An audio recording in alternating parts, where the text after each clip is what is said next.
അപ്പോൾ കഴിഞ്ഞ വീഡിയോ പറഞ്ഞതുപോലെ സാഹചര്യങ്ങൾ കൊണ്ടോ അല്ലെങ്കിൽ മറ്റു പല കാരണങ്ങൾ കൊണ്ടോ പാഷന്റെയൊക്കെ ഉള്ളിൽ ഉള്ളിൽ നിന്ന് തട്ടി പാഷനൊക്കെ വന്നിട്ട് നമ്മൾ കൃഷിയിലേക്ക് ഇറങ്ങുമ്പോൾ ശ്രദ്ധിക്കേണ്ട കുറച്ച് കാര്യങ്ങളാണ് നമ്മൾ ഇന്നിപ്പോൾ ഈ വീഡിയോയിൽ നോക്കുന്നത്.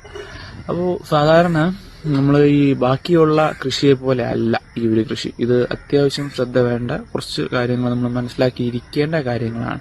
കാരണം നേരത്തെ സൂചിപ്പിച്ചതുപോലെ ഇതിലൊരു വളരെ എക്സ്പേർട്ട് ആയിട്ടുള്ള ആൾക്കാർ വളരെ കുറവാണ്. നമുക്കിപ്പം കാര്യങ്ങൾ ചോദിച്ച് മനസ്സിലാക്കാനോ അല്ലെങ്കിൽ അതിനൊക്കെ വളരെ കുറച്ച് ആൾക്കാർ മാത്രമേ ഉള്ളൂ. വിജയിച്ച് നിൽക്കുന്ന ആൾക്കാർ വളരെ കുറച്ച് മാത്രമേ ഉള്ളൂ. കാരണം ഫീൽഡിൽ ഒരേ ലെവലിൽ നിന്ന് പോവുക എന്ന് പറയുന്നത് വളരെ പാടുള്ള ഒരു കാര്യമാണ്.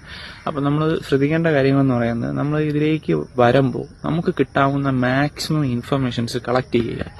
മീൻസ് നമുക്കിതിന് ട്രെയിനിങ് കിട്ടുന്നുണ്ടോ, അല്ലാന്നുണ്ടെങ്കിൽ പ്രൈവറ്റ് സെക്ടേഴ്സിൽ ട്രെയിനിങ് ഉണ്ടോ, എന്തൊക്കെ ഇൻഫർമേഷൻസ് ഗവൺമെന്റ് ഭാഗത്ത് നിന്ന് എന്തൊക്കെ സപ്പോർട്ടുകളുണ്ട്, ഗവൺമെന്റ് ട്രെയിനിങ് കൊടുക്കുന്നുണ്ടോ, സബ്സിഡി കൊടുക്കുന്നുണ്ടോ എന്നുള്ള കാര്യങ്ങൾ എല്ലാം മാക്സിമം നമ്മൾ കളക്ട് ചെയ്യുക.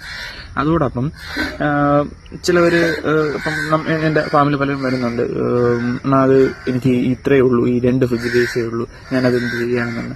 നമുക്ക് ഉള്ളതിൽ നിന്ന് തുടങ്ങുക. മീൻസ് ഒരുപാട് വലിയ ഇൻവെസ്റ്റ്മെന്റ് ചെയ്ത് ഈ ഒരു മേഖലയിലേക്ക് വരാതിരിക്കുക. നിങ്ങളുടെ കയ്യിലുള്ള ഫെസിലിറ്റീസ് വെച്ചിട്ട് ഇതിനെ സ്റ്റാർട്ട് ചെയ്യുക. ഇത് നമ്മൾ ഇപ്പോൾ പറയുന്ന പോലെ ചിലവർക്ക് ശരിയാവും, ചിലവർക്ക് ശരിയാവില്ല എന്ന് പറയുന്ന പോലെ ആദ്യം നമുക്ക് ശരിയാവുന്ന